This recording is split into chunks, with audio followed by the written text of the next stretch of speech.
सन्माननीय सदस्य अर्जुन खोतकरजी.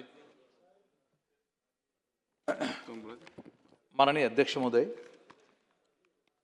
महाराष्ट्र ठेवीदाराच्या हितसंबंधाचे संरक्षण सुधारणा विधेयक याला पाठिंबा देण्यासाठी आणि काही सूचना करण्यासाठी मी या ठिकाणी उभा आहे.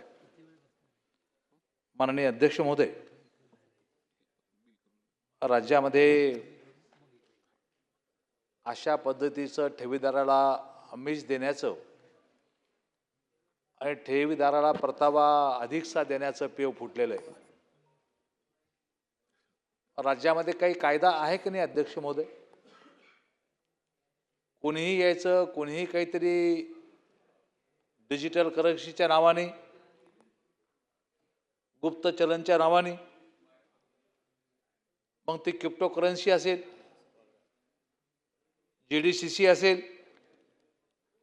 डिजिटल नाणं असेल, या माध्यमातून राज्यातल्या भोळ्या भाबड्या आणि ज्यांना अधिकचा परतावा पाहिजे अशा लोकांना फसवण्याचा मोठा धंदा आपल्या राज्यामध्ये फार मोठ्या प्रमाणामध्ये या ठिकाणी सुरू आहे. त्याच्यावर सुद्धा बंधन आणणं ही फार महत्त्वाची बाब आहे अध्यक्ष महोदय. काही संस्था ग्राहकाला अधिकचा मोबदला देऊ या उद्देशाने या ठिकाणी कामाला लागलेल्या आहेत. मग त्यामध्ये बीडची ज्ञानराधा असेल किंवा राज्यातल्या इतर संस्था ज्यामध्ये हजारो लाखो लोक अडकलेले अध्यक्ष महोदय. कोट्यवधी रुपयाचा हे लोक घोटाळा करतात आणि पुन्हा एकदा सही सलामत बाहेर पडतात. यांच्यावर सुद्धा बंधन कायद्याच्या माध्यमातून आणणं गरजेचं अध्यक्ष महोदय. अध्यक्ष महोदय, मी ज्या शहरामध्ये जालन्यामध्ये, त्या जालन्या शहरामध्ये GDCCचं पेव फुटलं. 5,000पेक्षा जास्तीचे लोक या भुलैयाला बळी पडले. 22% परतावा देतो म्हणून लोकांकडून या ठिकाणी पैसे वसूल केले अध्यक्ष महाराज.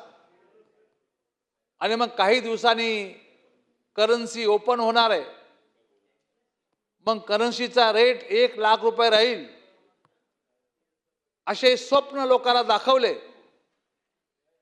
आणि हजारो लोकांना त्या ठिकाणी फसवलं अध्यक्ष महोदय. या धंद्यामध्ये कोण आहे अध्यक्ष महाराज? इरफान सय्यद नावाचा एक ग्रस्त, त्यांनी ही GDCC करन्सी काढली. अमोद नावाचा एक आहे, व्यंकटेश भोई आहे. या लोकांनी हजारो लोकांना फक्त जालना शहरात फसवलं. फक्त जालन्यातच नाही अध्यक्ष महोदय, तर जालना असेल, इचलकरंजी असेल, ठाणे असेल, सांगली असेल, या राज्यातल्या मोठ्या मोठ्या शहरामध्ये या इरफान सय्यदनी GDCCच्या नावाखाली हजारो लोकांना फसवलं. कोट्यावधी अब्जो रुपयाचं गबन या लोकांनी या ठिकाणी केलं अध्यक्ष महोदय. अध्यक्ष महोदय, काय झालं? इरफानला पोलिसांनी ताब्यात घेतलं. मी ज्या शहरात होतो, मी पोलिसावरती या सर्व गोष्टी सांगितल्या आणि पोलिसाला गुन्हा दाखल करायला लावला आणि या इरफान नावाच्या माणसाला अटक करायला लावली अध्यक्ष महाराज. कोर्टाकडून जमानत झाली. ज्या दिवशी जमानत झाली त्या दिवशी हा माणूस देश सोडून फरार झाला. आजपर्यंत कोर्टामध्ये हजर नाही. कोट्यावधी रुपये अध्यक्ष महोदय, गोरगरिबांची स्वप्न या माणसाने उधळून टाकली. अध्यक्ष महोदय, गुंतवणूक द्यायची आणि त्यामध्ये मोठा परतावाचा आमिष दाखवायचं, भाव वाढणारे अशा प्रकारचे स्वप्न दाखवायचे. आणि त्यामुळे सामान्य माणूस, आपण किती जरी सांगितलं, सरकारने जरी सांगितलं, तरी सामान्य माणूस या आमिषाला बळी पडतो अध्यक्ष महोदय. चांगली लोक, मला सभागृहाला सांगता येईल की अत्यंत प्रतिष्ठित असताना लोक सुद्धा या GDCCच्या नादी लागले. काही आमदार खासदार सुद्धा त्याच्या नादी लागले आणि स्वतःची फसवणूक या माध्यमातून या ठिकाणी झाली अध्यक्ष महाराज. हा मुख्य आरोपी म्हणल्याप्रमाणे आज ही एवढ्या जिल्ह्यामध्ये मी फक्त जालन्यामध्ये गुन्हा दाखल करू शकलो. मग एवढी फसवणूक होऊन सुद्धा इचलकरंजीला गुन्हा दाखल झाला नाही, ठाण्याला झाला नाही, किंवा सांगलीला झाला नाही. तिथल्या लोकांची, हजारो लोकांची फसवणूक झाली. शासनाकडे मंत्री महोदय, शासनाकडे अनेक निवेदन आले. शासन म्हणून काय करू शकलो?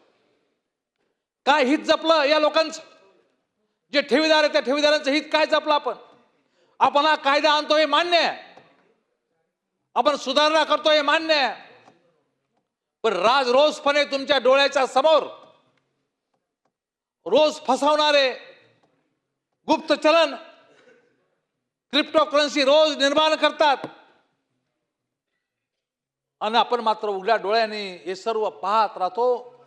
काय आपण या ठिकाणी ग्राहकाचं संरक्षण करणार आहेत?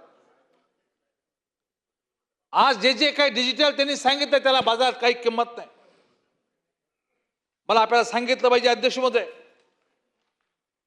की अशा ठिकाणी महाराष्ट्रामध्ये किती लोकांची फसवणूक झाली याची माहिती काही मान्य मंत्री महोदयाकडे आहे.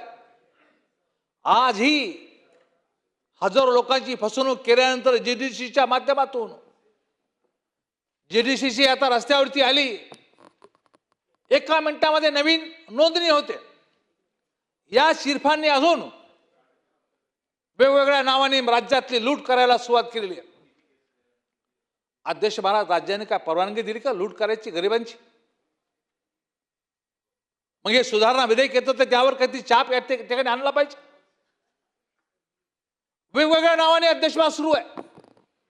सायबर डिपार्टमेंट काय करतं अध्यक्ष महोदय? हा सायबरच्या श्रेणीतला गुन्हा येतो. वेगवेगळे बोगस प्लॅटफॉर्म तयार करायचे आणि त्यातून सामान्य लोकांची लूट करायची अध्यक्ष महोदय. आणि अशा बाबतीमध्ये केंद्र आता नवीन कायदा, क्रिप्टो करन्सीला परवानगी देण्याचा कायदा या ठिकाणी करत आहे. एक तर ठीक आहे, लवकरात लवकर हा कायदा केला पाहिजे, कुठंतरी कायद्याने आधार त्याला भेटेल. नाहीतर महाराष्ट्राने कमीत कमी हा कायदा करावा की अशा पद्धतीने हे गुप्त चलन जे आहे, हे गुप्त चलन आमच्या राज्यामध्ये चालणार नाही, किंवा केंद्राला तरी कळवावं.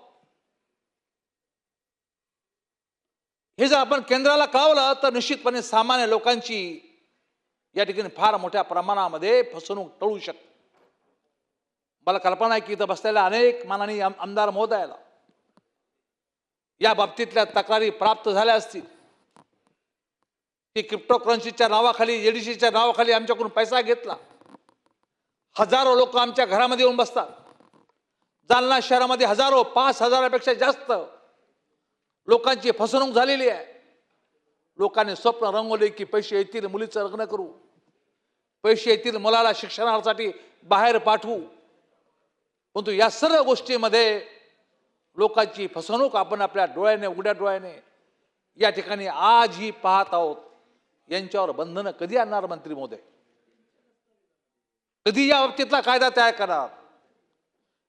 या बाबतीतला कठोर कायदा करण्याची गरज आहे. आणि तो कायदा यामध्ये, या सुधारणामध्ये मला या ठिकाणी कुठं दिसत नाही अध्यक्ष महाराज. या सुधारणा करत असताना या बाबी, या संपूर्ण बाबीचा उल्लेख या कायद्यामध्ये करावा, मगच ती सुधारणा मान्य करावी असं माझं ठाम मत आहे अध्यक्ष महोदय. जेणेकरून या राज्यातल्या भोळ्या बाबड्या सामान्य लोकाला अतिरिक्त त्या ठिकाणी तुम्हाला परतावा देतो या नावाखाली त्यांची फसवणूक होणार नाही.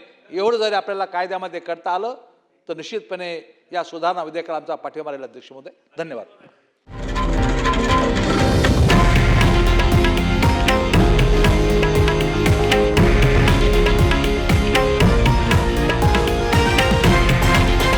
हे आहे देशातील नंबर 1 न्यूज नेटवर्क आणि आपण पाहत आहात TV9 मराठी, एकमेव.